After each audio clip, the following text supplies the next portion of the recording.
If the hinge is not fully broken, carefully cut it open. Trim any excess material in the hinge and spine area, and secure all loose material in the spine and inside of the cover with Norbond. Be certain that the end sheet is securely attached to the inside of the cover. Cut the single-stitched binder tape to match the length of the text block.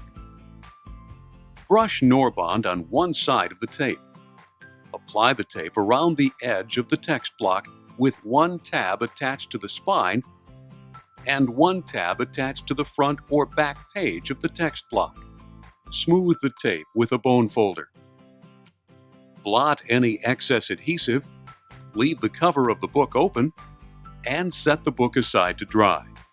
After the first part of the repair has dried, insert a strip of waxed paper between the two tabs in the spine area to guard against any excess adhesive sticking the tube closed. Place another sheet of waxed paper on top of the text block.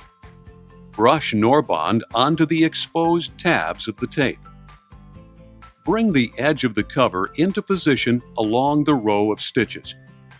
Use a bone folder to smooth one tab of the tape to the inside of the cover.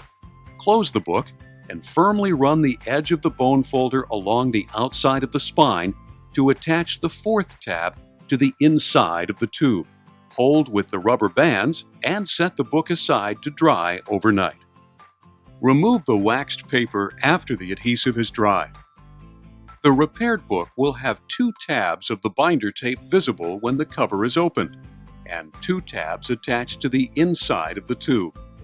Occasionally, the flyleaf will remain attached to the cover rather than the text block. When this happens, it is essential that you remove the flyleaf and set it aside before proceeding with this repair.